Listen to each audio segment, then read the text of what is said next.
dans les pays totalitaires, deviennent des shows politiques, des shows publics. Mais en Occident, un procès politique ne peut aboutir que lorsqu'il reste dans l'ombre. Autrement dit, on ne vous avouera pas que c'est un procès politique. On essaie de leur amener un fait divers. On essaie de leur amener un banal affaire judiciaire. On essaie de leur amener, d'enlever toutes les aspérités pour que vous ne prêtiez plus tellement d'attention. C'est un monsieur accusé d'eux, il aurait fait ci, il aurait volé ça. Non, c'est un procès politique qui touche au fondement. Et comment est-ce qu'on combat un procès politique dans un état de droit ou qui se prétend tel, ou dans une démocratie qui se prétend telle? C'est tout simplement apporter la lumière sur l'affaire, la dimension politique de l'affaire. Ils ne peuvent pas, ils n'oseraient pas, en Occident, mener une affaire procès politique si ce n'était à cause d'une certaine indifférence et de silence de la presse. Si cela se passait à l'identique n'importe où ailleurs, tout le monde serait braqué. Il n'y a aucune raison que nous ne braquions pas plus, et 10 fois plus, parce que ça se passe chez nous. Il y aura des comptes à rendre, je crois, plus tard, sur la presse. Pourquoi la presse a laissé faire, s'est ignorée de l'affaire de presse la plus importante du XXIe siècle? Pourquoi la presse a abandonné le journaliste le plus primé du XXIe siècle? Pourquoi la presse aujourd'hui encore n'arrive du mal à reconnaître que c'est le plus grand journaliste du XXIe siècle?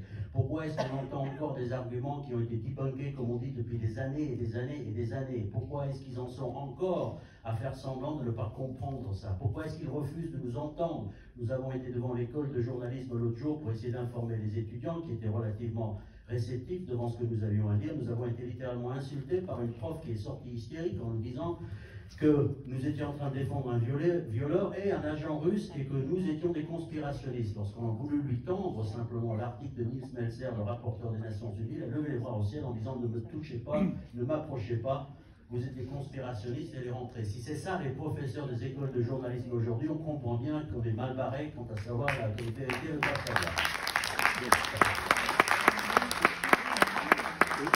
C'est nous qui sauverons Julian Assange. C'est vous dans cette salle et les gens auxquels vous parlerons. Les députés aussi et les députés, leurs collègues. Quand ils seront non pas 39 mais 40, 80 ou 100 à l'Assemblée nationale, là on commencera à avoir une sérieuse chance de sauver Julian Assange et de sauver notre droit de savoir. Vous comprenez bien, j'ai une sympathie profonde pour le personnage de Julian Assange, mais je ne l'ai jamais rencontré. Et je suis relativement ému d'être à côté du père. Et ce qui est clair dans cette affaire, c'est que Julian Assange, qui avait tout compris du problématique qui allait venir 10 ans avant, c'est que la défense de notre droit de savoir en tant que citoyen. Est-ce que vous avez, en tant que citoyen, le droit de savoir ce qui se passe? Ou est-ce que vous allez accepter et entériner le fait que les pouvoirs, quels qu'ils soient, auraient un sort de droit divin de vous mentir sur leurs propres actions et sur ce que fait votre pays? Est-ce que c'est ça que vous voulez? Ou est-ce que vous voulez la transparence et le droit de savoir? La seule organisation qui est en capacité d'assurer ce droit de savoir, c'était Wikileaks. Pourquoi? Pourquoi Wikileaks a été attaqué avec une telle violence et la mobilisation de tellement de gens? Parce que le modèle qu'imaginait Julian Assange était d'une simplicité, d'une efficacité terrifiante. Et ils l'ont compris tout de suite, ce que nous n'avions, et certains d'entre nous n'avions. C'était quoi ce modèle? Un site, jusqu'à là rien de nouveau, assurant l'anonymat des lanceurs d'alerte. Ah, ça c'est quelque chose de nouveau. Assurer l'anonymat des lanceurs d'alerte. Figurez-vous qu'on n'arrête pas de parler, de faire des lois pour protéger les lanceurs d'alerte, mais croyez-moi, les lois pour protéger les lanceurs d'alerte, c'est comme les lois pour protéger les délégués syndicaux. Ça le protège, n'empêche que dans la boîte, il en prend quand même plein la gueule. Donc les lois pour protéger les lanceurs d'alerte, c'est la même chose. Ça le protège, mais il en prend quand même plein la gueule. La seule chose qui défend, qui protège vraiment un lanceur d'alerte, vous savez ce que c'est? C'est l'anonymat. Et Wikileaks garantissait l'anonymat.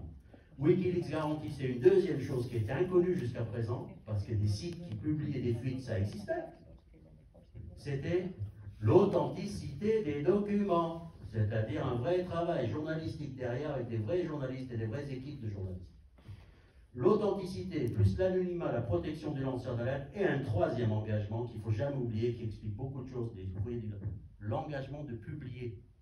Parce que si un lanceur d'alerte prend quand même des risques, pas à cause de Wikileaks, mais comprendre, la moindre des choses, c'est de publier. Vous imaginez moralement, éthiquement ce que ça veut dire. Le droit de savoir qui prime à tout, parce qu'il y a des gens qui ont pris des risques, il y a des gens qui sont morts d'avoir pris ces risques. On n'est pas en train de jouer, on n'est pas dans une cour de récréation, on a face à nous des assassins des gens qui ont fait des guerres en mentant au public, qui ont tué des millions de gens et qui viennent reprocher à Julian Assange d'avoir peut-être mis des vies en danger, alors qu'ils ont des millions de morts sur la conscience.